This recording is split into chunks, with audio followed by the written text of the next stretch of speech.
नमस्कार दोस्तों, कैसे हैं आप सभी। देखिए, जो हमारी मोस्ट अवेटेड क्लास थी उत्तराखंड सामान्य ज्ञान, उसकी शुरुआत करते हैं और धमाकेदार शुरुआत करेंगे।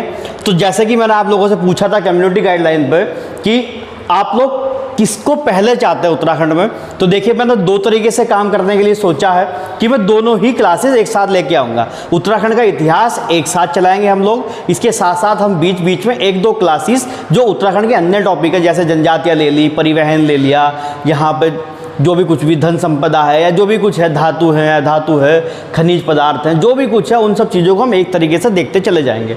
हम लोग ऐसा ही काम करेंगे और दोनों चीज़ों को लगातार देखेंगे। और देखिए, उत्तराखंड आप जानते हैं कि उत्तराखंड यूके SSSC के अंदर 40 मार्क्स का आएगा पूरे, जी हाँ 40 मार्क्स, जो कि एक बहुत बड़ा अमाउंट है। और उत्तराखंड में अगर हम अच्छा स्कोर कर पाए तो हम बहुत अच्छे से एक अच्छे स्कोर पर पहुँच जाएंगे और हमारे सिलेक्शन में कोई ज़्यादा कमी दिखाई नहीं देगी वहाँ पर।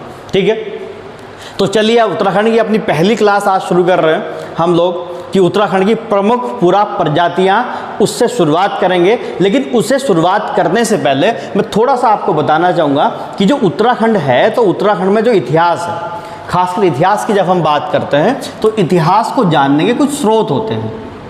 तो इतिहास के स्रोत क्या क्या होते हैं, देखिए इतिहास को जानने के कुछ स्रोत होते हैं। जैसे पहला स्रोत होता है आपका ऐतिहासिक स्रोत, मतलब जैसे आप लोगों ने ऐतिहासिक स्रोत, जैसे आप लोगों ने देखा है कि कहीं से विशाल स्नानागार मिल गया, कहीं से नर्तकी की मूर्ति मिल गई, कहीं से मुकुट मिल गया, समाधान मिल गए। इस तरीके से जब कुछ मिलते हैं तो उनकी तुलना हम इतिहास में उस समय के साथ करते हैं जब कुछ ऐसा रहा होगा। तो एक तुलनात्मक अध्ययन के बाद हम पता लगा पाते हैं कि ये पुरातात्विक जो स्रोत हैं या पुरातात्विक साक्ष्य जो हैं वो कहाँ के हैं, किस सभ्यता के हैं, किस समय के हैं, किस काल के हैं, किसका उससे संबंध है, ये सब बातें हम जान पाते हैं। इसका दूसरा सबसे महत्वपूर्ण सोर्स होता है साहित्य, साहित्यिक स्रोत या साहित्य। देखिए, साहित्यिक साक्ष्य सबसे महत्वपूर्ण होता है।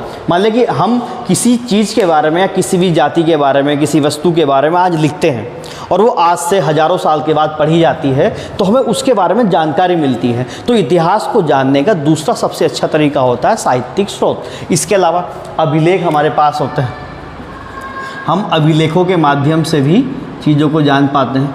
इसमें स्तंभ लेख हो जाएंगे, गुहा लेख हो जाएंगे, है ना, ये सब चीज़ें आप लोग देखते ही होंगे। ठीक, शिलालेख हो जाएंगे, ये इसके अंदर आ जाते हैं। तो अभिलेख भी एक बहुत अच्छा तरीका होता है जिससे हम अपने इतिहास के बारे में जानकारी प्राप्त कर सकते हैं। इसके अलावा आपने देखा है कि प्राचीन समय में राजाएं क्या करते थे, मुद्रा छपवाते थे, मुद्राओं का, है ना, मुद्राएं देखते थे, मुद्राओं पर अपने नाम, अपना काल, देवी देवताओं की तस्वीरें या उनसे जुड़े हुए समय में उस समय जो भी चीज़ें रहती थी उसके विषय में जानकारी हमें, तो मुद्राओं के विषय में भी हमें जानकारी मिलती है और मुद्रा इतिहास को जानने का ये भी एक अच्छा स्रोत है। इसके अलावा देखिए जनश्रुति, हम इसे भी नकार नहीं सकते हैं। जनश्रुतियों को, मतलब जो कहावतें लोगों के अंदर प्रचलित होती हैं, किंवदंतियाँ जो होती हैं, उसमें भी कहीं ना कहीं कुछ ना कुछ सच्चाई तो होती है। तो हम इन सब चीज़ों के मेल से फिर एक इतिहास का निर्माण करते हैं और जिसी इतिहास को हम लोगों को देखना है। और देखिए, उत्तराखंड के अगर इतिहास की बात करें तो उत्तराखंड में इतिहास लगभग आपका 40 में से 15 से 20 मार्क्स का होता है। ये 15 से 20 मार्क्स आपको दे करके जाएगा और हम अगर थोड़ी सी यहाँ मेहनत करेंगे आपस में मिल के तो बिल्कुल बहुत अच्छे से हम लोग काम कर पाएंगे। ठीक है जी, चलिए, तो इसी चीज़ को जानना है। तो इतिहास के कुछ स्रोत हैं, ऐतिहासिक स्रोत होते हैं, साहित्यिक स्रोत होते हैं, अभिलेखीय स्रोत होते हैं, मुद्रा से मिलती है जानकारी और जनश्रुतियों से हमें जानकारी देखने को मिलती है। ठीक, देखिए सबसे पहले जो हम शुरुआत कर रहे हैं वो हम शुरुआत कर रहे हैं उत्तराखंड की प्रमुख पुरा प्रजातियों से, जो एक महत्वपूर्ण टॉपिक है और कई बार इससे एक सवाल देखने को मिल जाता है। ठीक है, चलिए शुरू करते हैं हम लोग आज उत्तराखंड की प्रमुख पुरा प्रजाति।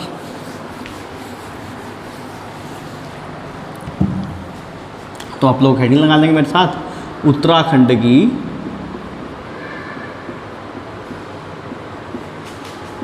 प्रमुख पुरा प्रजाति, या इसी को मैं बोल दूंगा आदिवासी। आदिवासी, देखिए आदिवासी को अगर मुझे परिभाषित भी करना हो तो मैं इस तरीके से कह सकता हूँ कि एक ऐसा समूह, समुदाय जो एक आंतरिक भाग में और ये जन सामान्य से अलग होकर के रहता हो और एक लंबे समय से वहीं रह रहा हो और जो मुख्य धारा है समाज की, उस मुख्य धारा से जुड़ नहीं पाया हो, तो वो क्या कहलाते हैं, हमारे आदिवासी कहलाते हैं। ठीक है, वो क्या कहलाते हैं, हमारे आदिवासी कहलाते हैं। अब देखिए उत्तराखंड में जो प्रमुख पूरा प्रजातियां हैं वो बेसिकली हम चारों को देखते हैं। एक है कोल, कोल के बाद है किरात, किरात के बाद है खस, और खस के बाद है शक। यहाँ भोटांतिक और शोका भी है, लेकिन उसे अलग से बात करेंगे, उसमें यहाँ बात नहीं करेंगे। कोल, किरात, खस और शक। ठीक है, तो सबसे पहले जो शुरुआत करने वाले आज हम शुरुआत करेंगे कोल से। तो आइए आप मेरे साथ हेडिंग लगा लीजिए, कोल। चलिए कोल को जानने की कोशिश करते हैं। देखिए एक पहलू पे बात करूँगा, चिंता ना करिए। अगर एक बार इतिहास आप मेरे साथ पढ़ गए ना, तो आप देखेंगे कि आप मैक्सिमम, जी हाँ मैक्सिमम सवाल लगा पाएंगे। और देखिए बस साथ रहिए मेरे, ठीक है। आइए देखो कोल, कोल क्या है। अब कोल एक पूरा प्रजाति तो है ही, लेकिन इसके साथ साथ कोल और भी नामों से जानी जाती है। वो क्या क्या है, तो कोल को हम मुंड भी कह सकते हैं। कोल का दूसरा नाम क्या है, मुंड भी है। और कोल का एक और नाम है सवर। तो मुंड और सवर नाम से भी कोल को जाना जाता है। पेपर के लिए सीधा सीधा महत्वपूर्ण सवाल बन जाता है, और सीधा पेपर में पूछा जाता है कि कोल प्रजाति किस और नाम से जानी जाती है। तो मुंड और सवर दो प्रजाति हैं, कोल इस नाम से भी जाने जाते हैं। इसके अलावा देखिए बात को ध्यान रखना, आप लोग नोट्स बिल्कुल वैसे ही बनाना जैसे मैं यहाँ बनाऊँ, और बड़े प्यारे प्यारे नोट्स बनाना, और मेरे साथ साथ चलना। देखिए एमसीक्यू भी लगवाऊंगा, चिंता नहीं करनी है, एमसीक्यू भी लगवाऊंगा यार, इतना भी वादा कर रहा हूँ कि एमसीक्यू भी लगवाऊंगा, और चिंता न करिए। और ये क्लास देखिए ध्यान रखना, यूके ट्रिपल एससी के लिए तो है ही बेटा, स्पेशल यूके ट्रिपल एससी तो है ही, लेकिन टारगेट रखो यूके पीएससी का भी तो पेपर आ रहा है, आरओ एआरओ भी तो आ रहे हैं, समीक्षा अधिकारी भी तो आ रहा है आपका, सहायक समीक्षा अधिकारी भी तो आ रहा है, उसमें भी उत्तराखंड लगभग हमें 30 से 35 नंबर का पढ़ना ही है। तो उसके लिए भी ये स्पेशल क्लास रहेगी, ध्यान रखना। तो यूके ट्रिपल एससी और यूके पीएससी, आरओ एआरओ, उसके लिए स्पेशल क्लास है, चिंता नहीं करनी है। बिल्कुल दोनों को स्पेशल पढ़ाऊंगा, और सवाल एक भी जाने नहीं देंगे, ये वादा है आप लोगों से। चलिए तो आगे बढ़ते हैं। तो हम तो क्या कह सकते हैं, देखिए इसमें क्या क्या चीज़ें आपको देखनी है। पहली बात, अगर आपसे कभी ये पूछा जाता है कि उत्तराखंड की सबसे पुरानी प्रजाति कौन सी, तो सबसे पुरानी प्रजाति हमारी हो जाती है कोल। ठीक है, तो सबसे पहली बात, उत्तराखंड की सबसे पुरानी प्रजाति, ठीक, उत्तराखंड की सबसे पुरानी प्रजाति, पेपर में सीधा सवाल पूछा जाता है अभी, तो ये आपकी हो जाएगी कोल, सबसे पुरानी प्रजाति है। ठीक, दूसरी बात में जब मैंने अभी आपको बताया कि साहित्यिक स्रोत हमारे होते हैं, तो साहित्य के अंदर वो जानकारी देखने को मिलती है इन जनजातियों या पूरा प्रजातियों के बारे में भी। तो कालिदास की बहुत सारी कृतियां हैं जिसके अंदर कोलों का उल्लेख किया गया है। तो कालिदास की कृतियों में इसका उल्लेख है, कालिदास की कृतियों में उल्लेख। चलिए मेरा एक सवाल है आप लोगों से कि कालिदास किस राजा के दरबारी कवि थे, या कालिदास किस राजा के दरबार में रहते थे? तो आपको ध्यान से बताना है मुझे कि कालिदास किस राजा के दरबार में रहा करते थे, ये आपको बताना है मेरे को। जिसे कमेंट सेक्शन में बताना आप लोग। देखिए टेंशन नहीं लेनी है, पता है ठीक है, नहीं पता है कोई दिक्कत नहीं है। हिस्ट्री की क्लास मैं आप लोग सब कुछ पढ़ेंगे और सब कुछ पढ़ाऊंगा, मैं एक एक चीज़ को पढ़ाऊंगा, टेंशन नहीं लेनी बिल्कुल भी। ठीक है, तो बस चलिए आगे बढ़ते हैं। तो कालिदास की कृतियों में इसका उल्लेख देखने को मिलता है। इसके अलावा देखिए यहाँ पे अगर हम कोल की बात करें तो कोल में कुछ ज़्यादा चीज़ें हैं नहीं, लेकिन जितनी बातें कोशिश करता हूँ आप तक पहुँचाने की। तो कोल जो है वो उत्तराखंड की सबसे पुरानी प्रजाति, ये सवाल पेपर में आ चुका है, मुंड और सवर पेपर में आ चुका है। तो देखिए इसके अलावा इनका जो प्रमुख व्यवसाय है वो है कृषि, इनका प्रमुख व्यवसाय है कृषि। देखिए बात को आप समझने की कोशिश करना, आप जितने पुरानी समय में जाओगे वहाँ उद्योग तो है ही नहीं। अब तीन चीज़ें देखने को मिल सकती है वहाँ पर, कृषि, पशुपालन और व्यापार, केवल तीन ही चीज़ देखने को मिलेंगी वहाँ पर प्राचीन समय में। तो अधिकतर जो देखने को मिलेगा वो कृषि और पशुपालन ही होगा। ठीक है, तो ध्यान रखना। तो कोल मुख्य व्यवसाय इनका कृषि था, लेकिन ये पशुपालन भी करते थे, ऐसा नहीं है, पशु पक्षी पालन भी इनके यहाँ चलता था। पशु पक्षी पालन ये भी होता था इनके यहाँ। और इसके अलावा इनके यहाँ पशु बलि की प्रथा भी प्रचलित थी। कोलों में पशु बलि की प्रथा भी प्रचलित थी, पशु बलि की प्रथा का प्रचलन। तो ये भी आपको देखने को मिलेगा कोलों के अंदर। ठीक है, तो 3 बातें मैंने बताई, तो ये बात आपको ध्यान रखनी है। इसके अलावा अगर हम आगे बढ़ते हैं इसमें, तो आपको ध्यान रखना, देखिए यहाँ कोलों के अंदर एक कुमार कुमारी ग्रह का प्रचलन देखने को मिलता है। कुमारी, या ऐसा कहो कुमार कुमारी ग्रह, इसका प्रचलन देखने को मिलता है। कुमार कुमारी ग्रह क्या है कि यहाँ जो समुदाय कबीला होता था, इनका समुदाय जहाँ रहते थे, उसे कुछ दूरी पर एक घर बना लेते थे जिसमें लड़का लड़की जो कुमार कुमारी हैं वो जा कर के आपस में बातचीत कर सकते थे। वो जा कर के वहाँ पे अपने विवाह संबंधी या विवाह का कुछ ऐसा मसला था वो वहाँ निपटा सकते थे। तो ये कुमार कुमारी ग्रह एक तरीके से इंटरटेनमेंट हाउस की तरह ये बनाया गया था, कुमार कुमारी ग्रह। ठीक, देखिए ये ऐसा नहीं है कि केवल इनमें ही है, ये भूटांतिक जो प्रजातियां हैं उससे थोड़ा सा प्रभावित है, भूटांतिक लोगों से प्रभावित है, लोगों से प्रभावित है। आगे भी देखोगे आप लोग कुमार कुमारी ग्रह के, और बाकी बातें करूँगा, जनजातियों की बातें करेंगे तो वहाँ भी देखेंगे हम लोग। तो कुमार कुमारी ग्रह यहाँ देखने को मिल जाएगा। ठीक, इसके अलावा देखिए यहाँ से मोस्ट इम्पोर्टेंट सवाल है, और ये अभी तक पेपर में आया नहीं है, लेकिन इसकी पूरे चांस है मुझे पेपर में आने के इस बार, कि अगर मैं कोलों की तुलना प्राचीन समय के किसी सभ्यता से करना चाहूँ तो मैं किससे कर सकता हूँ। देखिए ध्यान रखना, सैंधव सभ्यता से इसकी तुलना करी जा सकती है। जी हाँ, बहुत मोस्ट इंपॉर्टेंट सवाल है कि सैंधव सभ्यता जो सिंधु घाटी सभ्यता थी उससे इसका संबंध जो है वो देखा जा सकता है। संबंध अच्छा क्यों देखा जा सकता है ये भी सवाल है। तो देखिए उसके 2 या 3 तरीके देखने को मिल जाएंगे हम लोगों को। ठीक, तो मैं बता देता हूँ कि अभी कौन कौन से तरीके हैं, तो आइए मेरे साथ देख कर चलिएगा कि इससे किससे सैंधव सभ्यता से संबंधित देखा जा सकता है। सैंधव सभ्यता से संबंधित। ठीक, क्या क्या इंपॉर्टेंट बात है। सबसे पहली बात, जैसे सैंधव सभ्यता के अंदर पढ़ाऊंगा, मैं ये भी पढ़ाऊंगा, चिंता नहीं करना, इतिहास में ये भी पढ़ाऊंगा। सैंधव सभ्यता से संबंधित कैसे बातें कह सकते हैं कि सैंधव सभ्यता में देखिए प्रकृति की पूजा की जाती थी, है ना, प्रकृति के पुजारी हुआ करते थे। कोलों के अंदर सेम ये भी क्या है, प्रकृति की पूजा करते हुए नजर आता है कोल। दूसरी बात, यहाँ नाग पूजा और लिंग पूजा का प्रचलन था। नाग पूजा व लिंग पूजा का प्रचलन, नाग पूजा व लिंग पूजा का प्रचलन यहाँ देखने को मिलता है। ठीक है, जो ये किन में देखने को मिलता है, कोलों में देखने को मिलता है। और इन सब में सबसे महत्वपूर्ण बात कि मर्तकों को ये सैंधव लोग क्या करते थे, देखिए यहाँ इनके यहाँ 3 तरीके की व्यवस्था देखने को मिलती थी। एक दाह संस्कार, दूसरा पूर्ण समाधिकरण, और तीसरा आंशिक समाधिकरण।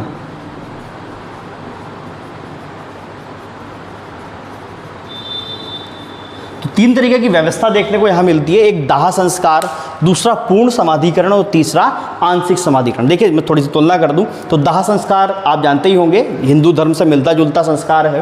पूर्ण समाधिकरण आप जानते ही होंगे यहाँ दफनाया जाता था, जैसे मुस्लिम धर्म में होता है वो पूर्ण समाधिकरण होता है। आंशिक समाधिकरण में क्या होता था, पहले जो बॉडी हुई उसे फेंक दिया, उसे चील कौवे ने खा लिया, उसके बाद जो कुछ बचा उसे दफन कर दिया, तो आंशिक समाधिकरण होता था। तो इस तरीके की व्यवस्था जो देखने को मिलती है वो इनमें मिलती है। क्या मिलती है कि जो आपके कोल प्रजाति के लोग थे ये भी क्या करते थे, इस आंशिक समाधिकरण की तरह, या मैं ये कह दूं कि इसकी तुलना अगर मैं करने को कहूँ तो वो आंशिक समाधिकरण से करी जा सकती है।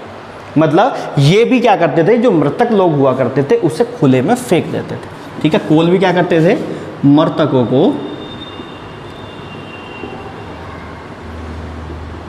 खुले में फेंक दिया करते थे।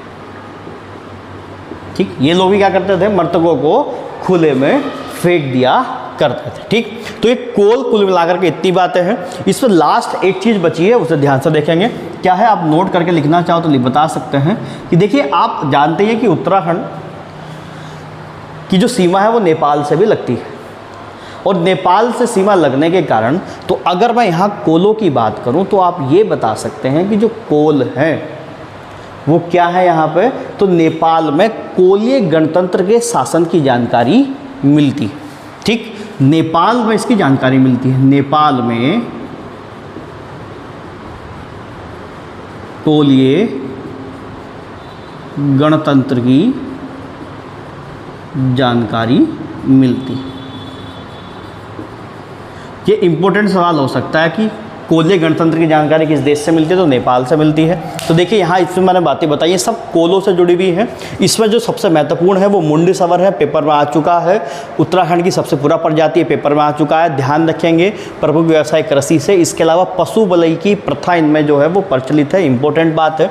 इसके अलावा कुमार कुमारी ग्रह देखने को मिलता है, सैंधव सभ्यता से संबंधित है, प्रकृति पुजारी हैं, नाग पूजा लिंग पूजा का प्रचलन भी है, आंशिक समाधिकरण भी है, और इसके साक्ष्य क्या है कि मृतकों को खुले में फेंक देते हैं। तो ये तो हुआ आपका कोल, ठीक है, ध्यान रखना है। कोल के बाद चलिए आगे बढ़ते हैं किरातों की तरफ।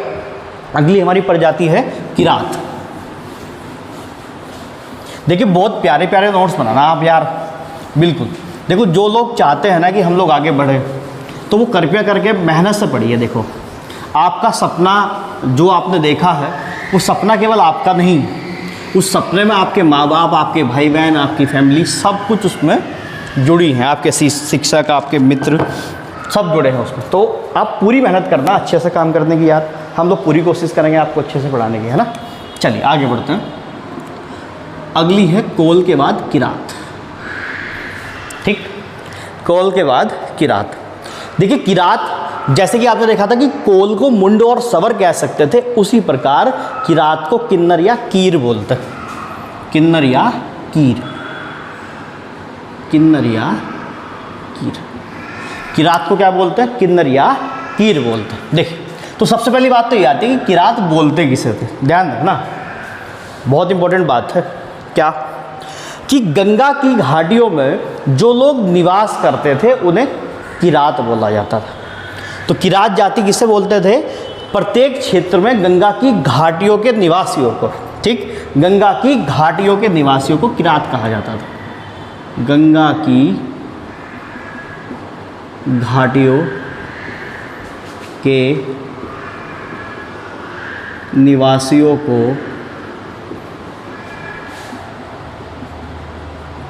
किरात कहा जाता है। ध्यान रखना आप लोग किरात में कि गंगा की घाटियों के निवासियों को क्या बोलते थे? किरात कहा जाता था। तो ध्यान रखना। इसके अलावा देखिए दूसरी इंपॉर्टेंट बात क्या है, अभी आपने देखा कि अगर हम बात करते हैं, पेपर में भी वही सही है, ठीक है, ध्यान रखना कि उत्तराखंड की सबसे पुरानी प्रजाति कौन सी है? वो कोल है, ठीक। लेकिन एक व्यक्ति हुए, एक इतिहासकार है जॉर्ज गियर्सन। जॉर्ज गियर्सन जो है वो किरातों को हिमालय की सबसे प्राचीन प्रजाति मानते हैं।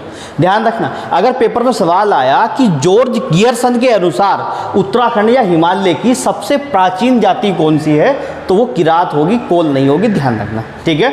अगर आता है जॉर्ज गियर्सन के अनुसार, तो आप बताएंगे कि जॉर्ज गियर्सन के अनुसार हिमालय की सबसे प्राचीन प्रजाति वो क्या है जी? वो है आपकी किरात, अगर जॉर्ज गियर्सन की बात करें तो, ठीक है, कोई दिक्कत। तीसरी बात किरातों में आपको क्या ध्यान रखनी है कि जो किरात जनजाति है वो क्या है? वो मंगोल प्रजातियाँ के समान है। क्या है? जो मंगोल प्रजाति है उसके समान मानी जाती है। इसकी तुलनात्मक अध्ययन करें तो वो मंगोल प्रजाति के समान मानी जाती है, मंगोल प्रजाति के समान, ठीक, ध्यान रखेंगे आप लोग। तो गंगा की घाटियों के निवासियों को किरात कहा जाता था। जॉर्ज गियर्सन के अनुसार हिमालय की सबसे प्राचीन प्रजाति है और मंगोल प्रजाति के समान माना जाता है किरातों को, ठीक है। चलिए इसके बाद मैं आगे शुरू करता हूँ, आपने यहाँ तक नोट कर ली होगी बात को। देखिए अब मैं आगे बढ़ाता हूँ। देखो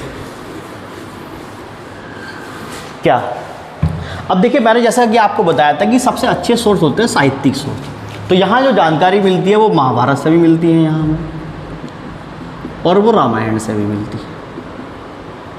महाभारत से भी जानकारी मिलती है, महाभारत के वन पर्व से ये जानकारी मिलती है।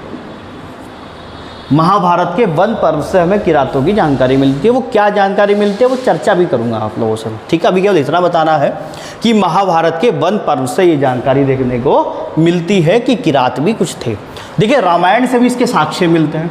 रामायण से क्या साक्ष्य मिलते हैं? देखिए ध्यान रखना, जब भगवान राम जो थे उन्हें वनवास हुआ, 14 वर्ष का वनवास दिया गया राजा दशरथ के द्वारा, तो वो तो वनवास चले गए। आपको पता है कि राम जी, सीता माता और लक्ष्मण जी वो सब वनवास चले गए।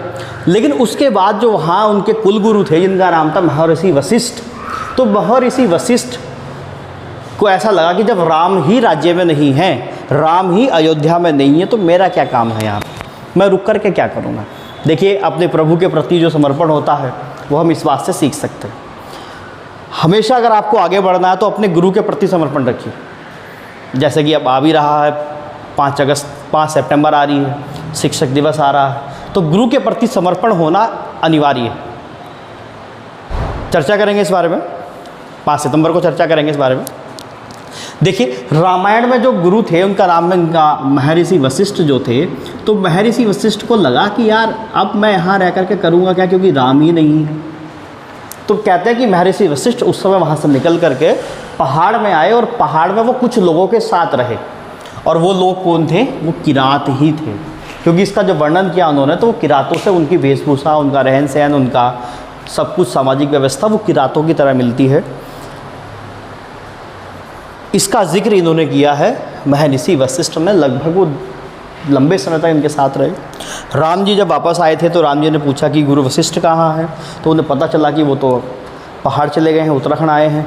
तो तब भरत जी और लक्ष्मण जी दोनों यहाँ आए थे उन्हें लेने के लिए, तब जा कर के उसका वर्णन उन्होंने किया है उसमें। ठीक है, तो ध्यान रखेंगे। इसके अलावा कुछ विदेशी साक्ष्य भी हमारे पास हैं। इसमें सबसे बढ़िया है एक यूनानी राजदूत, आप लोगों ने सुना ही होगा इतिहास में, अगर आप लोग पढ़े हो, नहीं पढ़े हो कोई टेंशन नहीं है, हम लोग पढ़ेंगे। ठीक है, मेगास्थनीज,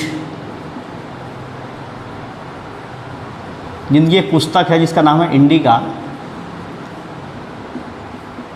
चंद्रगुप्त मौर्य के दरबार में ये आए थे, एक यूनानी राजदूत हैं, तो इन्होंने भी इस भारत का जिक्र किया है और भारत के उल्लेख में इन्होंने भी किरातों का उल्लेख किया है। इसके अलावा कुछ, ये तो विदेशी हैं, कुछ देसी साहित्य भी हैं, जैसे रघुवंश, कालिदास की जो रघुवंश है उसके अंदर भी इसका वर्णन है। कालिदास की रघुवंश में इसका वर्णन है। इसके अलावा बाण भट्ट की कादम्बरी जो है उसमें इसका वर्णन है। बाण भट्ट की कादम्बरी में वर्णन है किरातों का। ये सब क्या है? ये सब इसके सोर्स हैं जहाँ से हमें जानकारी मिलती है किरातों के बारे में। ठीक, बाण भट्ट की कादम्बरी, कालिदास, मेगास्थनीज, इंडिका, महर्षि वशिष्ठ। तो ध्यान रखना, ये बहुत इंपॉर्टेंट सवाल बन सकता है इस बार, ये जानकारी मिलती है। ठीक है, आगे बढ़े इस बात को लेकर के। चल थोड़ा सा मैं आगे बढ़ता हूँ तो ध्यान से आप लोग देखेंगे और क्या क्या जानकारी यहाँ से देखने को मिलती है। देखिए होता क्या है इसके अलावा कि किरातों के आराध्य देव भगवान शिव थे। जैसे मैं अभी वन पर्व की बात कर रहा था, महाभारत के वन पर्व की, तो महाभारत में अलग अलग पर्व है, सभा पर्व है, वन पर्व है, ठीक है, युद्ध पर्व है। ठीक है, तो उसमें से क्या है कि एक किरातों के आराध्य देव भगवान शिव हैं। किरातों के आराध्य देव जो हैं वो भगवान शिव हैं, और भगवान शिव इनके आराध्य देव हैं। ये जानकारी हमें महाभारत के वन पर्व से मिलती है। ठीक है, तो एक बार क्या हुआ कि अर्जुन जब इधर आए, पांडव लोग जब इधर आए, तो किरातों के समय क्या वहाँ पे क्या हुआ कि संरक्षण करने के लिए अर्जुन का युद्ध हुआ था भगवान शिव से एक दूसरे का। ब्रहा अवतार उन्होंने बनाया था भगवान शिव ने, और ब्रहा को मांगने के लिए जब अर्जुन ने कहा कि ये ब्रहा मेरा है, तो भगवान शिव ने कहा कि तुम्हें मुझसे युद्ध करना पड़ेगा। और भगवान शिव जिस रूप में थे वो रूप भी किरातों का था, शायद आपने टीवी वगैरह में देखा भी होगा। ठीक है, तो वही युद्ध हुआ था, उस युद्ध से ही ये प्रमाण भी मिलते हैं कि किरात कहीं ना कहीं उस समय थे। ठीक है, तो भगवान शिव और अर्जुन का एक युद्ध हुआ था। ठीक है, भगवान शिव वर्सेस मतलब युद्ध से, ठीक है, शिव वर्सेस अर्जुन, भगवान शिव और अर्जुन का युद्ध हुआ था। और ये युद्ध हुआ था श्रीनगर के आसपास, श्रीनगर के निकट,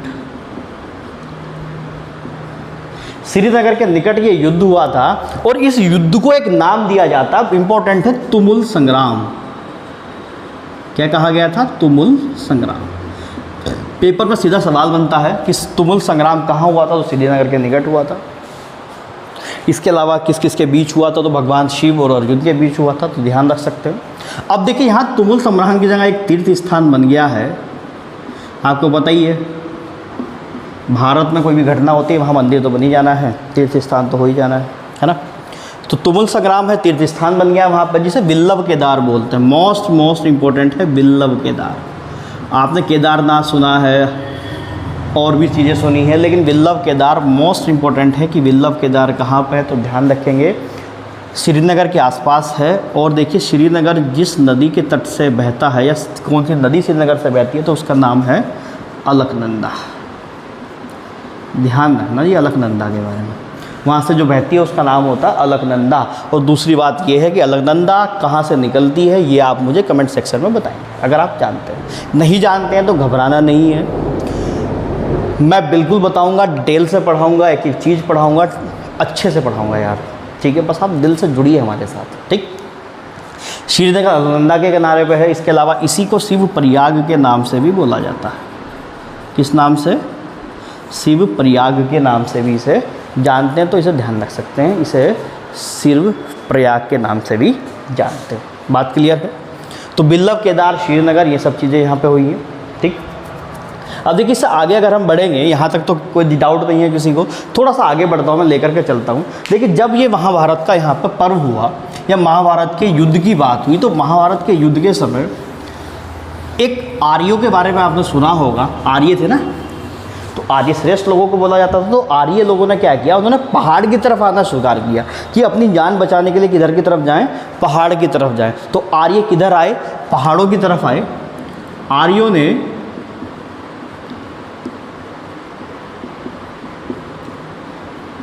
पहाड़ों का रुख किया, आर्यों ने पहाड़ों का रुख किया और पहाड़ पे थे किरात, किरातों को अपने अधीन कर लिया, किरातों को अपने अधीन कर लिया। और देखिए अधीन होने में सबसे बड़ा कारण क्या था कि ये जो किरात लोग हैं ये एक्चुअली पशुचारक हैं। ये क्या हैं? पशुचारक और आखेटक जातियाँ हैं। मतलब ये क्या करते हैं कि पशु चराते हैं और पशु चराने के लिए घर से दूर जाते थे। और जिस समय जब आर्य पहाड़ों पे आना शुरू हुए धीरे धीरे, तो ये घरों में होते नहीं थे, पशु चराने निकल जाते थे, आखेटक थे, शिकार करते थे, ठीक है। तो इस चीज़ का फ़ायदा उठा करके आर्यों ने इनके ऊपर क्या कर लिया, अपने अधीनता बनाई, इन्हें अपने अधीन कर लिया। तो आप बता सकते किरात जो थे वो पशुचारक और आखेटक थे। आखेटक मतलब शिकारी टाइप, ठीक है। और पशु चारने में भी स्पेशली मुख्यतः जो पशु चराते थे वो भेड़ बकरी था। पेपर में सवाल पूछा जा चुका है ये कि किरात मुख्यतः किस चीज़ को चराया करते थे, तो भेड़ बकरी को मुख्यतः चराया करते थे, दूर दूर तक लेके जाते थे। इसी चीज़ का फ़ायदा उठा करके आर्यों ने क्या किया, किरातों को अपने अधीन कर लिया। और यही आर्य थे, आर्यों ने इन्हें शूद्र कहा। क्या कहा? शूद्र कहा। और ध्यान रखिए आर्यों ने क्या कहा, शूद्र,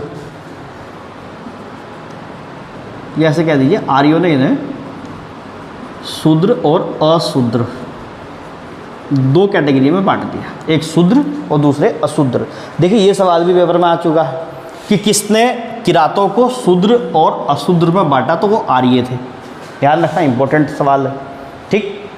ये बात क्लियर हुई। देखिए इसके अलावा दो तीन बातें हैं जो पॉइंट के रूप में हमें देखनी है, वो क्या क्या है देखिए।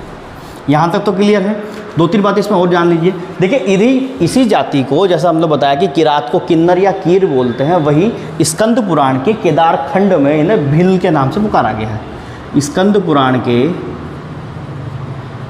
पुराण के केदार खंड में भिल कहा गया है इन्हें, ठीक है, भिल कहा गया है। सवाल आ चुका है और आ भी सकता है, बड़ा इंपॉर्टेंट सवाल बन जाएगा कि स्कंद पुराण के केदार खंड में किरातों को किस और नाम से जानते थे, भिल्ल के नाम से जानते थे। दूसरा, किरातों का जो प्रिय भोजन होता था वो होता था सत्तू, प्रिय भोजन होता था सत्तू। ध्यान रखेंगे, किरातों का प्रिय भोजन क्या हुआ करता था, सत्तू होता था। और इनकी बोली को बोलते थे मुंडा, जिस बोल चाल का इस्तेमाल करते थे उससे बोला जाता था मुंडा। ठीक। जिस बोलचाल का किरात इस्तेमाल करते थे उसे बोला जाता था क्या, मुंडा। और इसके अलावा जो पिथौरागढ़ वाला इलाका है, अस्कोट और डीडी हाट वाला, उसमें कहा जाता है कि आज भी किरातों के वंशज रहते हैं। तो इसी बात को बताना है। वर्तमान में अस्कोट व डीडी हाट वाले इलाके में, अस्कोट व डीडी हाट में किरातों के वंशज रहते हैं, किरातों के वंशज रहते हैं। ठीक। तो किरातों में इतना ही है मेरी तरफ से। अब देखिए, किरातों के बाद आ जाएंगे खस, और खस के बाद शक। उसके बाद आपका ये पूरा प्रजाति जो है वो बिल्कुल पूरी तरीके से क्या हो जाएगा, समाप्त हो जाएगा। ठीक है जी। तो आप बस बने रहिए हमारे साथ, लगातार सारी क्लासेस मिलेंगे। आपको क्लास कैसी लगी कमेंट सेक्शन में ज़रूर बताना। इसमें और किस किस चीज़ों की हमें शुरुआत करनी चाहिए और क्या करना चाहिए बेहतर, और क्या हो सकता है, हर किसी चीज़ को जानना। और देखिए, हमारे आप टेलीग्राम चैनल के लिंक से भी जुड़िए, टेलीग्राम चैनल पर आइए, वहाँ भी काफ़ी सारी चीज़ें आपको देखने को मिलेंगी, लेटेस्ट जानकारी मिल जाएगी, करंट अफेयर से जुड़ी हुई चीज़ें मिल जाएंगी, बाकी सब चीज़ें वहाँ देखने को मिलेगी। इसका आपको PDF भी मिल सकता है।